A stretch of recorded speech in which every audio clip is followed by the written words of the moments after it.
si Nora Palacios mula sa Taytay, Rizal. Gumagawa at nagbebenta po ako ng Choco Pops.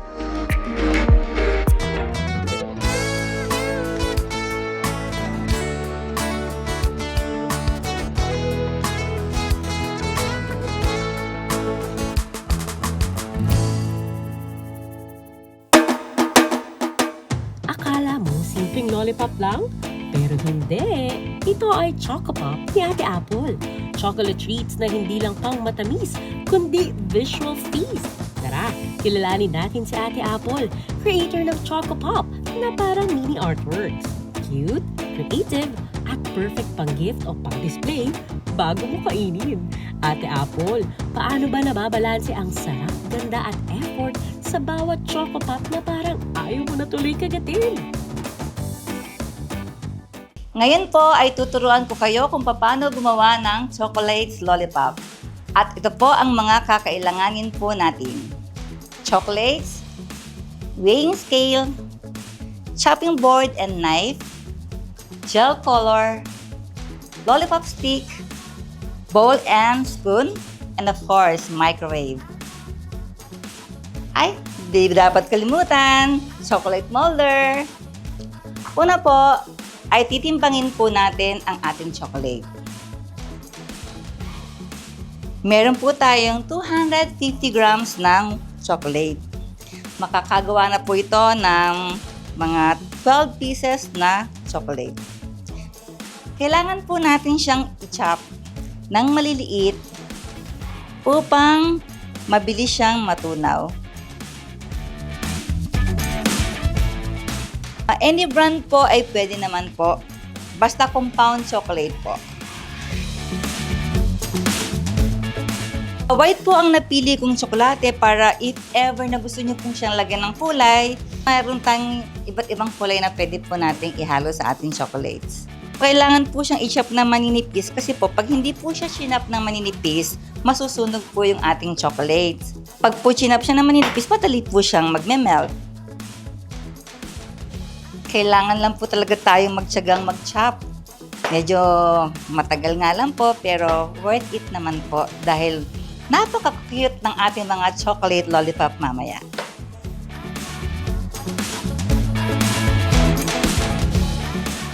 Pwede niyo po itong ipangregalo sa mga Teacher's Day, mga souvenirs for birthdays, special occasions. Pwede po itong ipang-gift sa anniversaries, sa weddings, pang-giveaways, ganun po. At para sa mga loved ones. Usually po sa mga birthdays po. Birthdays, saka weddings. Ginagawa po nilang giveaways sa mga birthday po ng mga bata.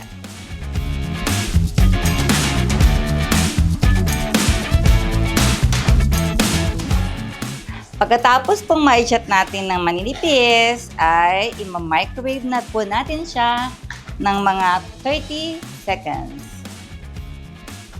Ito.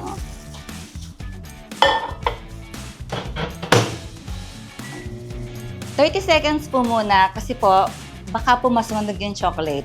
Check po natin muna siya at pag hindi pa po siya na-melt, pwede tayong mag-add ng additional 30 seconds. Habang inaantay po natin mag-melt ang chocolate, ay ihanda na po natin ang ating chocolate molder. Lagay na po natin ang ating lollipop sticks.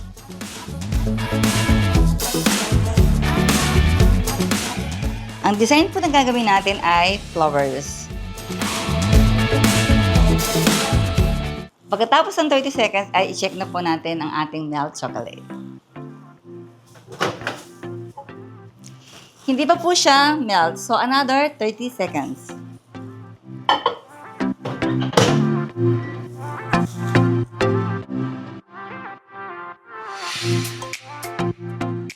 Three, two, one.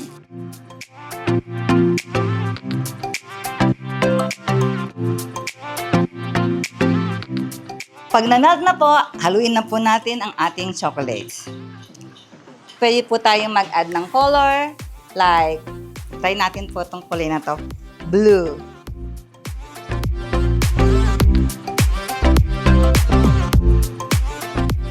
Mix po natin. Haluin po natin mabuti para po Magsama-sama po ng maayos ang ating chocolate at yung ating kulay. And then, pwede na po natin siyang isalin sa molder po. Pwede pong gamitin ng kutsara o pwede po natin diretso dito sa molder.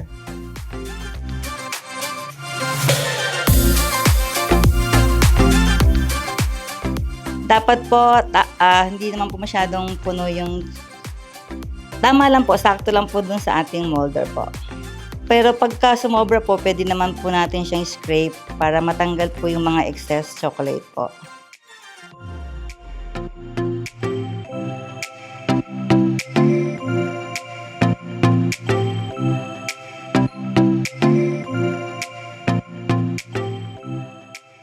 Itap po natin ang ating molder para po mawala po yung mga bubbles or air ng chocolate. Ito na po ang ating chocolate. And pwede na po natin siyang ilagay sa freezer for 5 to 10 minutes.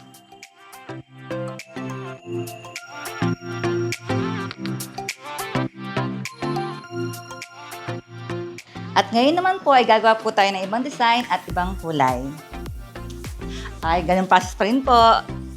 I-microwave po natin ng 30 seconds.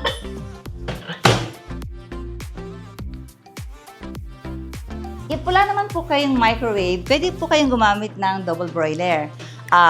Lagyan niyo po yung kaserola ng tubig and then another bowl po or another mixing bowl.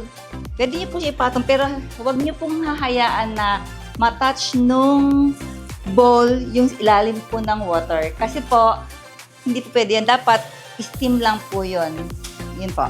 At yun po ang super safe po. Wala pong kasunog-sunog po dun ang ating chocolates. Check po natin ulit. Di ba po? Another 30 seconds. Ito po, i-prepare na po natin ang ating molder. Flowers po ulit, pero iba naman po siyang flowers. 5, 4, 3, 2, 1.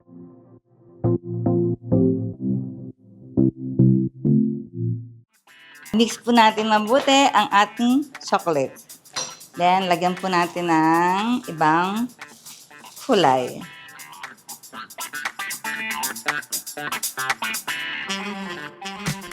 Kahit mga 3 drops po, pwede na po yon. Tsaka safe naman po itong ating gel color. Pang chocolate po talaga to at tsaka pang cakes po. Halo-halo lang po muna. Mix, mix, mix. Ito na po, mix na po siya mabuti at ilalagay na po natin siya sa ating flower molder. Paboritong-paborito po ito ng mga bata. Lalong-lalo ng mga apo ko po.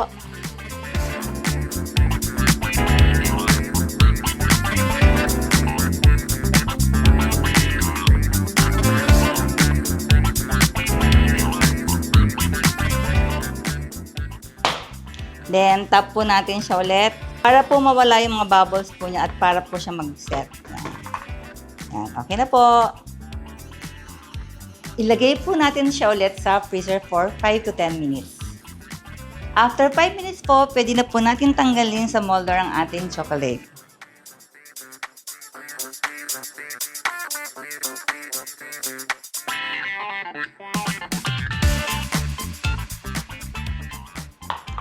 Dahan-dahan po natin tanggalin ang ating chocolate lollipop sa molder.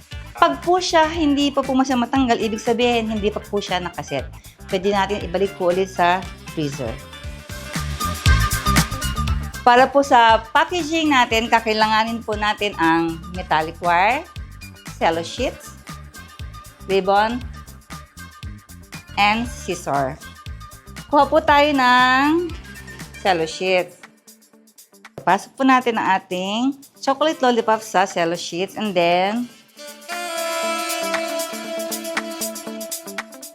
kumuha tayo ng metallic wire, mga at least 2 inches po.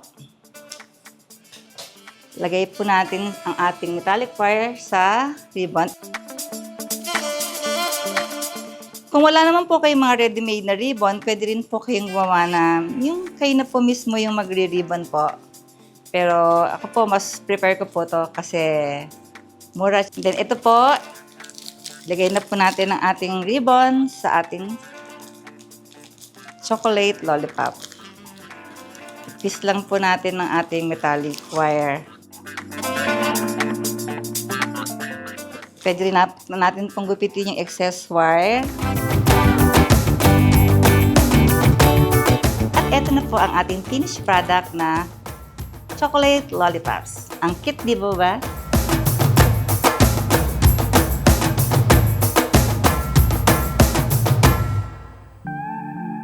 O di ba? Ang cute na, ang sarap pa. Kung ikaw yung tipo na mahilig mag-DIY o mag-bake sa free time, good news, may kita sa sweet tooth mo. Ate Apple, tanong lang, magkano ang kailangan para makapagsimula at gaano kalaki ang pwedeng kitain sa ganito ka-cute at sweet na trabaho? Sa 500 pesos na puhunan po, makakagawa po tayo ng 40 pieces na chocolate pops. Ngayon, ibenta niyo po siya ng 35 pesos. So kung 35 pesos, ang kabuuan po niya ay magiging 1,400. So, ileles po natin yung 500 na puhunan, meron po tayong kitang 900 pesos.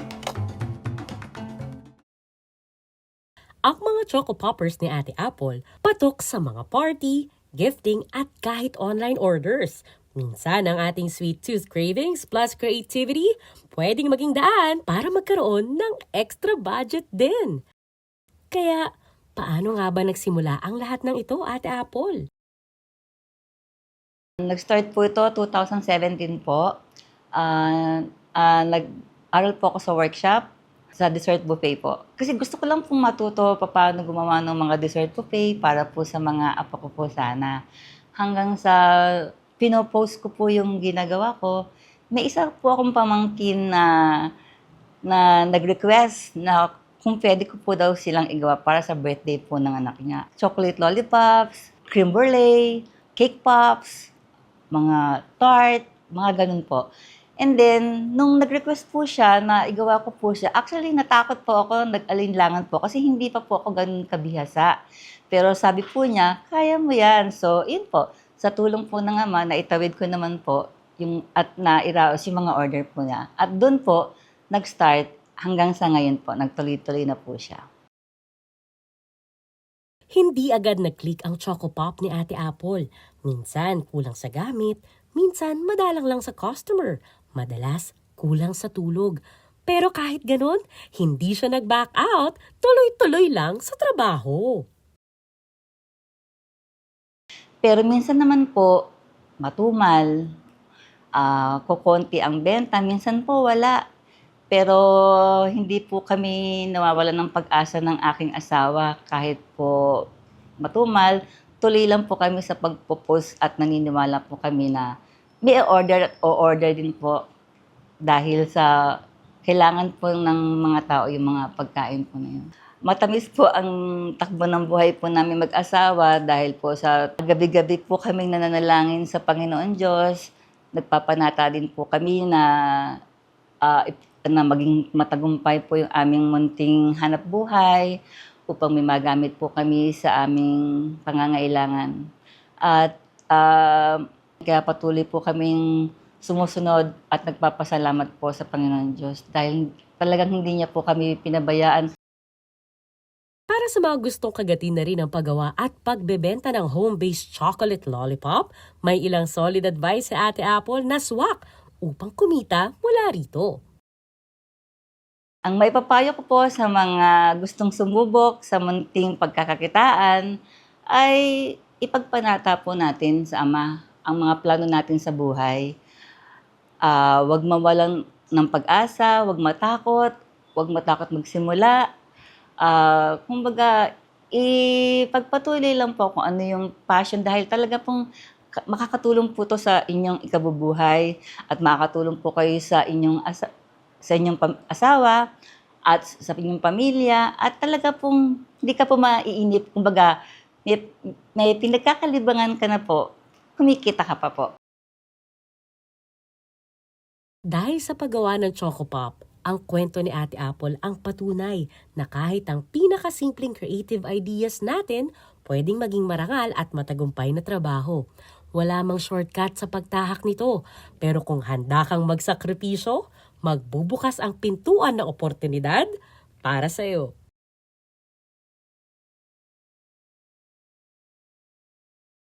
Proud ako na gumagawa at nagbebenta ng chocolate lollipops dahil trabaho ko to.